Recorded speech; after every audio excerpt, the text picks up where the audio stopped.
friends, welcome. Friends, you all know that the Indian government came out with a Data Protection Act which was passed in the Indian Parliament on 11th of August 2023. So this act is called Digital Protection Data Protection Act of 2023, and it came out after a lot of elaboratory process of public consultation as well as judicial scrutiny. So, after this act was published, then after a brief period of time, when I call brief, it was actually quite elaborative, one and a half years of a period of time, the government came out with this notification. The Ministry of Electronic Information of Technology came out with the notification on 3rd of January 2025, and they wanted to formalize this act. And when the act is get formalized, there are rules which are laid out very clearly, and these rules are put out for public consultation. Now friends, the reason I'm doing this video today, though I've written many articles about the deficiency of this rule as regards to consent manager and artificial intelligence technology, etc., which I'm going to paste a link in the description of this video, but today is about something else. It is about this point. Final nail in the coffin of future of Indian journalism. Now, this fact has been raised by many people I saw in the YouTube videos. They have been talking about this, that if this act gets formalized and the rules are finally published in the form that has been laid out in the public domain, then it is going to threaten Indian journalism and completely make it defunct. So today in this video, we are going to do a deep dive analysis and try to understand that which provisions of this act is going to threaten Indian journalism, which is the future of journalism in India, and how other countries like US, Europe, and other world, you can say democracies of the world, and India also consider it as a very important contributor to world democracy, they deal with this problem of data protection and journalist protection also. With a very clear-cut balance between data protection and right of investigative journalism. So that's what we're going to discuss in this video. So it will be very, very interesting, friends. So let's go to the next slide. Why data protection matters. So this is the first thing that we have to basically deal with, right? And why journalism needs a special attention. So here, if you look at that, in 2017, the Supreme Court of India, right? So I'm going a little bit up in past. Supreme Court of India recognized privacy as a fundamental right because this was the foundation on which the Data Protection Act was laid, right? Without this, the Data Protection Act was not laid. So privacy is a fundamental right we all recognize, right? So this emanated from the justice case Puttasamy versus Union of India. Then what happened, that the judgment affirmed that information autonomy, the right to control one's personal data, is essential into the individual dignity and freedom. So this is what Supreme Court laid out. This is the principle which Supreme Court laid out. So therefore, the purpose of Data Protection Act is to empower citizens against arbitrary surveillance, exploitation and profiling by both state and private entities. So this is the intent of this Data Protection Act. But if journalists are treated like data controllers, which is called data fiduciaries, then they may be forced to seek consent and avoid sensitive reporting or risk penalties. And this could pose a chilling effect undermining investigative journalism, whistleblowers protection and the public right to know. And the question is that, are we protecting citizens by regulating journalists or by making them more vulnerable by silencing watchdogs? So this is the key. So when you look at the whole principle around which Data Protection Act was laid out, it was to protect privacy. Now, if there is a criminal, if somebody has committed a certain crime, does he require privacy? That is the question that we have to ask. And when journalists unlock some of the crimes by doing investigation, whether he or she requires to take permission from that individual that, look, guy, you are a dacoit or you are a thief, and I am publishing your name in the newspaper. I need your permission. So please grant me a permission. Otherwise, the government is going to impose penalty, and we are going to talk about how much penalty the government is going to impose, right? So this is looks hilarious, but this is how the act is structured right now. Okay. Now let's go to the next slide. Let's look at what is happening around the world and how they treat individual privacy. So the global democracy balances privacy and press freedom. So what is European Union doing? European Union has got GDPR Article 85, and journalist activities are explicitly exempted from several GDPR obligations if applying them would interfere with the freedom of expression. So each EU country, European Union country, has implemented tailored press protection. This is very, very important to know. United Kingdom, which was earlier part of EU, also has a similar law which gives journalists exemption, in the view of publication in public interest, right? And law protects whistleblowers and investigative reporting. Germany also falls into the similar category. They also follow media ethic codes and ensure proportionality in data use. France exempts journalists under Data Protection Act, Article 80, while expecting ethical compliance and data minimization. Canada, privacy laws such as PIP, EDA exclude journalists working on news gathering, recognize their roles in holding power accountability. And United States, there is First Amendment. Everybody knows that First Amendment gives a very strong legal shield for journalists and newsroomers. So this is the situation as far as the global democracy is concerned, and India does not fall into this category yet, because though these are draft rules, but still these are important, and we don't have an exclusion for journalistic activity, which is also in public interest. Just like data protection is in public interest, journalism is also in public interest, but there is no such provision which exists neither in the act nor in the rules, right? Now let's go and look at a very important comparison. So before I do that, my pen has vanished. So let me just take my screen brush again, and because without this I am not able to work this presentation. So let's go to the comparison with EU GDPR Article 85 and Indian Data Protection Act of 2023. Now why I am comparing with European Union? Because Ashwini Vaishnaji, in one of the meetings when he went to Europe, he made a very important statement. He said that Indian Data Protection Act will become a reference, right? Because it has emanated out of lot of consultation and public.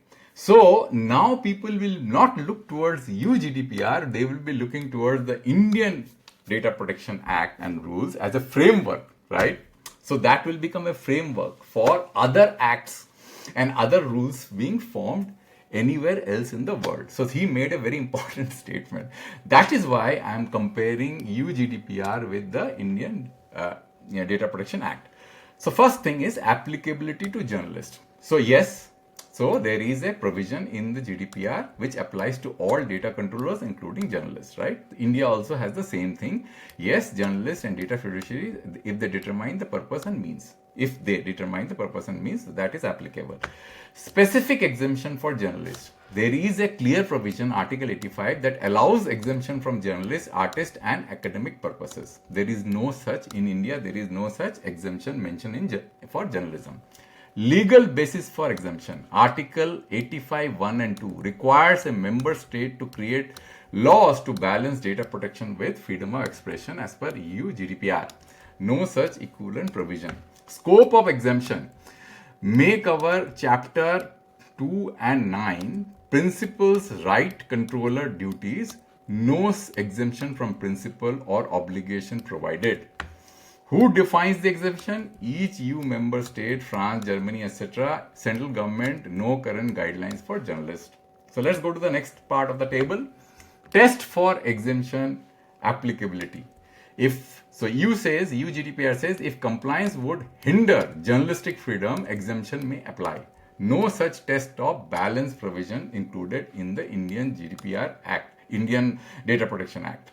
Safeguard expected from journalists. So what kind of safeguard is expected from journalists? Ethic codes, Press Council, public interest standard as per national law. No mention of journalist safeguard or code of conduct. Risk of penalties reduced via exemption if journalist purpose is proven. Full penalty, this is important, full penalty applies unless journalist avoids being classified as data fiduciary, which you can't. I'll show you why you can't. This is very, very broad. The word data fiduciary, which is a person or an individual or a company who is dealing with personal data. Recognizes freedom of expression explicitly provided in the EU GDPR as fundamental right to be balanced. No such mention in the Indian Data Protection Act or rules. Relief for investigating, reporting whistleblowers, often protected by national laws. Example, public interest journalism, no protection unless new rules and guidelines are issued. Okay, so this is the comparison between US GDPR and India Data Protection Act, which, as per our Honorable Minister, will become a reference for world to learn from. Okay, now let's look at the final slide. What penalties can journalists face under the Indian Data Protection Act? Journalists, media outlets qualify as data fiduciaries, right? If they determine the purpose and means of processing personal data, there are no exemption from journalism under DPIT Act. All obligations fully apply. The Data Protection Board in India can impose steep penalties under Section 33 of the even on individuals. Penalty apply regardless of intent. This is important. Penalty applies regardless of intent. Whether your intent is to expose somebody or not, the penalties are going to be applied unless ruled otherwise by board, which is very, very discretionary, because board can do whatever they want, right? There is nothing in the act which protects journalists from arbitrary action. So now look at the type of violation and the penalty. Failure to prevent personal data breach, rupees 250 crores. Can anybody ever, an individual who is doing freelancing, can ever pay 250 crores of rupees? He's going to go bankrupt. Means he'll say that I have nothing to pay. You take all my property, everything. I am going to go and I'll just start, earn my livelihood by begging, right? Failure to notify Data Protection Board or affected individual, 200 crores. Failure to uphold data principal right, access, eraser, etc., 200 crores. Processing children data without valid consent, 200 crores. Processing personal data without valid consent and legal basis, 150 crores. Breach caused harm due to non-compliance, 50 crores. Violation of any other provision of the rule of the Act, between 10,000 to rupees 50 crores. Now the point here is that all these penalties make a lot of sense for businesses who are exploiting privacy or public data to further their business interest and crossing lot of security risk to individual. So for them, this is a deterrent, but not for journalism, right? So for journalism, which is an important pillar of India democracy, if a Data Protection Act is structured in such a way that the pillar of democracy is dismantled, then Indian democracy also will get dismantled with the data protection. So it is going to serve no purpose. So what you are going to do with privacy? Tell me. If you are going to become a country where there is no democracy, there is no balancing, right, between the pillars of the state, which will act. Definitely there are people in the government and in every part of our Indian democracy will always act with good intent, but there will be bad actors always. So how will you expose them without calling their names, right? You can't do that. So therefore, these violations, right? Probably, somebody might have inadvertently missed out this provision, right? To forget to include this into the Data Protection Act, because it was done with full consultation, which I also find it very, very strange.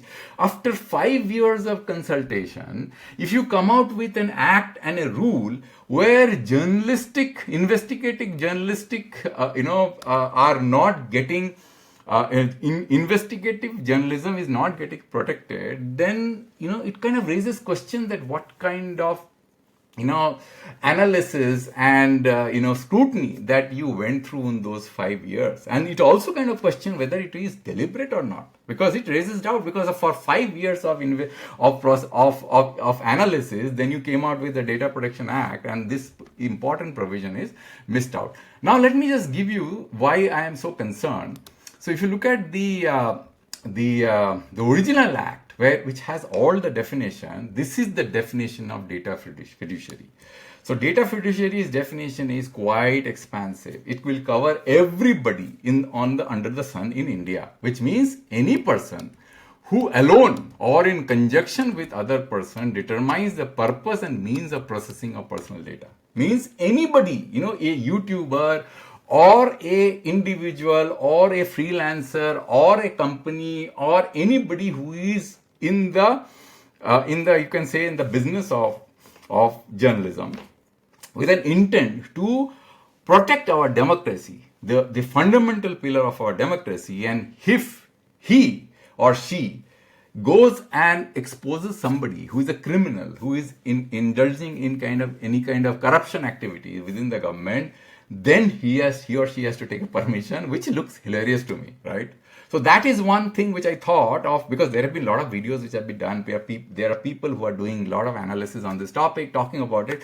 But I thought, let me give you a logical way of looking at the things by looking at international provisions also, because then it will become a reference video for everybody to look at. So that's the whole purpose of this video, friends. I hope that you liked it. And if you feel if you think that there are anything which has been missed out, let me know in the comment section. And any feedback that you would like to give, I would like to be very, very grateful for your feedback, because then accordingly I will further strengthen or make some course correction in my future videos. Thank you, friends, for your time and listening till the end. I'll come back with a new video next time on a new topic which will be of interest to all. Thank you very much.